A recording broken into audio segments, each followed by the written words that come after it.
मित्रों, कहानी सुनकर आप वाकई चौंक जाएंगे। पूरी कहानी सुनेंगे तभी पता चलेगा।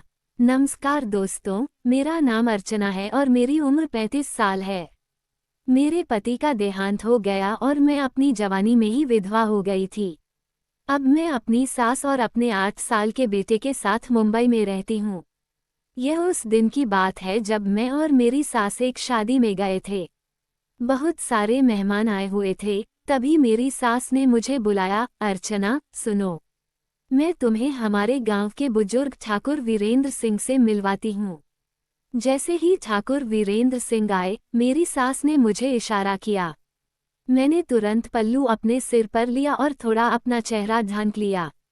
फिर मेरी सास ने कहा, अर्चना, ये हमारे परिवार और हमारे गांव के बड़े ठाकुर हैं, वीरेंद्र सिंह। मेरी सास के कहने पर मैं तुरंत उनके पैर छूने के लिए झुकी, तो ठाकुर साहब की आंखें मेरी कमर की तरफ ही देख रही थीं। उनके चरण स्पर्श करके मैं खड़ी हुई तो तुरंत मेरी सास मुझे एक तरफ ले गईं और उन्होंने मुझसे पूछा कि उनकी उम्र कितनी होगी, पर मैंने अपनी सास को कुछ नहीं कहा। और तभी सास ने खुद ही बताया, वह 80 साल के हैं, लेकिन वह सिर्फ 40 साल के लगते थे। मित्रों, मैं आपको हमारे बुजुर्ग ठाकुर वीरेंद्र सिंह के बारे में बताती हूँ। उनकी उम्र 80 साल है, लेकिन वह अभी भी अपनी फिटनेस की चिंता नहीं करते थे क्योंकि वह अपने शरीर से बहुत फिट थे। उनकी ऊंचाई लगभग 5 फीट 9 इंच होगी और वह साधु बाबा जैसे दिखते थे। उनके बाल सफ़ेद थे, दाढ़ी भी सफ़ेद थी और उनका व्यक्तित्व भी अलग था। लंबे सफ़ेद बाल और छांट लट भी खुली हुई थी। लंबी दाढ़ी, बिल्कुल एक सच्चे संत बाने की तरह है। फिर मेरी सास ने कहा, सुनो अर्चना, ठाकुर वीरेंद्र सिंह कुछ दिन हमारे घर पर रहेंगे।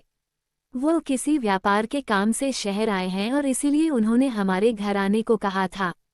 और मैंने कहा कि ठाकुर साहब, आप हमारे घर में जितने महीने चाहें उतने महीने रह सकते हैं। ये घर आपका ही है। और मित्रों, घर में हम 3 लोग ही रहते हैं। मेरे आग्रह के बाद वह राजी हो गए। इसके बाद सास ठाकुर साहब को मेरे घर ले आईं। आते ही ठाकुर साहब ने मेरी सास से कहा, आपको कोई आपत्ति या समस्या तो नहीं होगी। मैं यहाँ आने के बाद लगभग 3 महीने यहाँ रुकूंगा। इस पर मैंने तुरंत ठाकुर साहब से कहा, आप क्या बात करते हैं? मेरे सिर पर साड़ी का पल्लू था और उन्हें कोई आपत्ति नहीं होगी, ऐसा कैसे हो सकता है? पर मैंने देखा कि ठाकुर वीरेंद्र सिंह मुझसे बात करते हुए मेरी तरफ देख रहे थे और उनकी आंखें मेरी पतली कमर पर घूम रही थीं। हम थोड़ी देर बात करते रहे, फिर एक पड़ोसी ने मुझे बुलाया और मैं बाहर चली गई। एक दिन मैं अपनी बेटी के साथ स्कूल से घर आई थी और मित्रों, तभी मैंने देखा था कि ठाकुर साहब मेरे सामने बैठे हैं।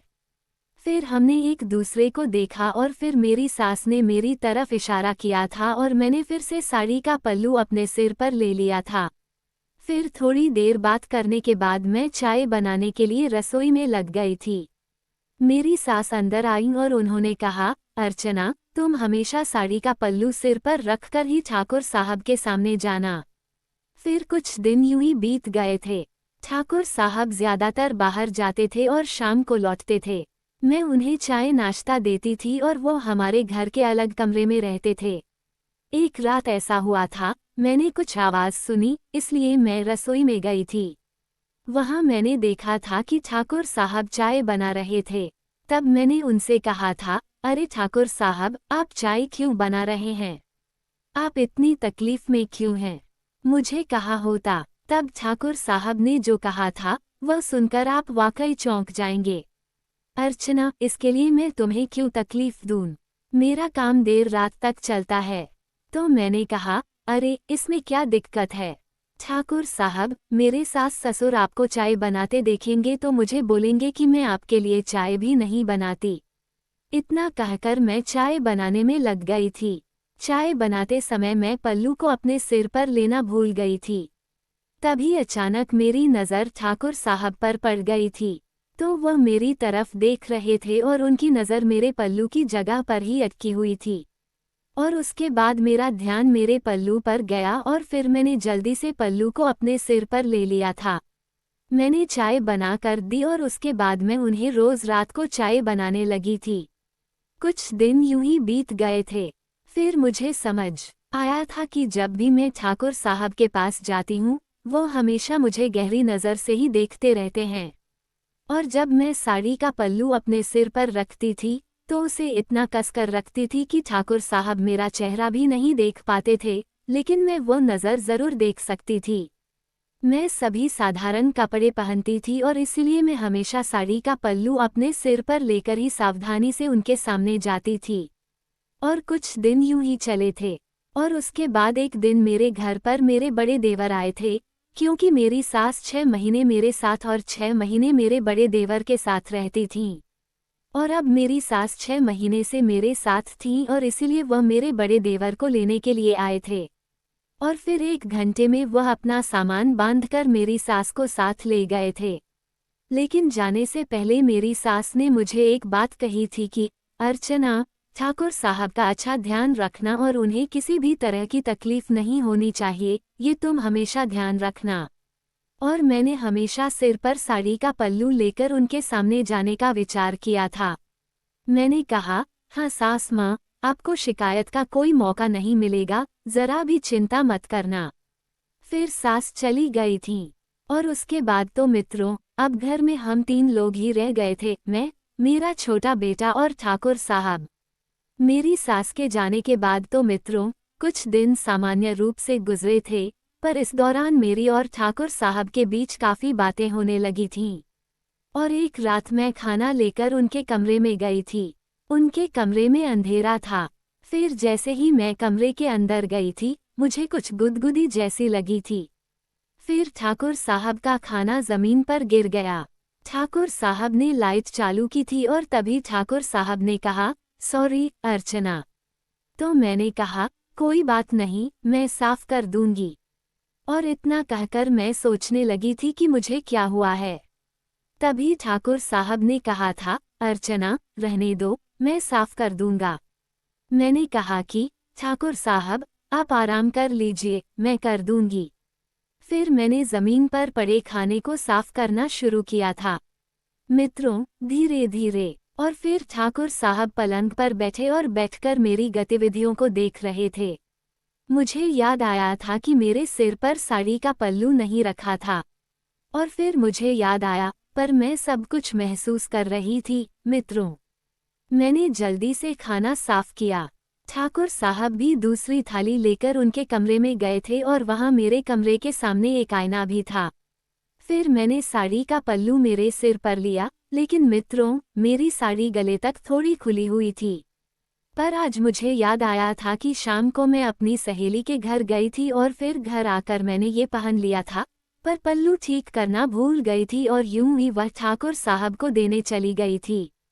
और यह सब हो गया था। फिर मैं दूसरे दिन सुबह जागी और नाश्ता तैयार करके मैं ठाकुर साहब के कमरे में गई थी और उन्हें देने गई थी। तो ठाकुर साहब को देखकर मैं आश्चर्यचकित हो गई थी, क्योंकि आज मेरा जन्मदिन था और ठाकुर साहब को मेरे जन्मदिन का पता चल गया था। फिर मैं अपने कमरे में गई और देखा था कि बिस्तर पर एक बॉक्स था, जिस पर लिखा था, हैप्पी बर्थडे टू यू अर्चना। फिर मैंने बॉक्स खोला था और उसमें बहुत सारी साड़ियाँ भी थीं। जब मैंने ध्यान से देखा था, तो सभी साड़ियाँ बहुत ही पतली थीं। तो मुझे समझ आया था कि वो मुझसे क्या उम्मीद रख रहे थे। और जब शाम को ठाकुर साहब उनके कमरे में गए थे, फिर चाय लेकर मैं भी उनके कमरे में गई, तब ठाकुर साहब ने मुझसे पूछा था कि हैप्पी बर्थडे अर्चना। फिर मैंने कहा कि धन्यवाद ठाकुर साहब, मुझे आपकी भेंट मिल गई है। तो ठाकुर साहब ने कहा, तुम कब तैयार होई? फिर मैंने उनसे कहा था, मैं इसे बाद में पहनूंगी। और फिर मैं अपने काम में व्यस्त हो गई थी। मैं समझ गई थी कि आज रात को कुछ होने वाला है। उसी दिन मेरा एक दोस्त मेरे घर आया और वह मेरे बेटे को अपने घर ले गया था। और अब रात में हम दोनों अकेले ही थे, मैं और ठाकुर साहब। और फिर तो यार, रात को सभी दरवाज़ों और खिड़कियों को बंद कर दिया था। लगभग 9:30 बज गए थे और जब मैंने खुद को आईने में देखा था, तो मुझे थोड़ी झिझक हुई। फिर मैंने थाली में भोजन भरा और ठाकुर साहब के कमरे की तरफ चल पड़ी। तब भी मित्रों, मैंने अपने सिर पर पल्लू पहना था। फिर भी ठाकुर साहब लंबे समय तक मेरी तरफ देखते रहे और फिर उन्होंने उनके कमरे का दरवाज़ा बंद कर दिया था। उन्होंने मेरे हाथ से खाने की प्लेट ली थी और बाजू के टेबल पर रखी। उस समय पूरे घर में अंधेरा था मित्रों, सिर्फ टेबल लैंप चालू था। वह थोड़ी देर यूं ही खड़े रहे, पर मैं भी बिल्कुल चुप हो गई थी और मैंने अपने सिर पर पल्लू पहना। फिर उन्होंने अपने दोनों हाथ मेरे कंधों पर रखे और कहा, तुम बहुत अच्छी हो, तुम बहुत सुंदर लग रही हो। फिर मैं कुछ नहीं बोली थी। थोड़ी देर शांत रहने के बाद मैंने ठाकुर साहब से पूछा, आप इस उम्र में भी इतने मजबूत लगते हैं यार। मैं आपसे एक बात पूछूं, अगर मैं आपको बाबा कहूं तो ठीक रहेगा? तो ठाकुर साहब ने कहा, अर्चना, तुम मुझे बाबा कह सकती हो। तुम्हें कैसे पता चला कि मैं तुम्हें साधु बाबा की नज़र से देख रहा था? फिर दूसरे दिन जब मैं जागी थी तो घर की सभी खिड़कियां बंद थीं।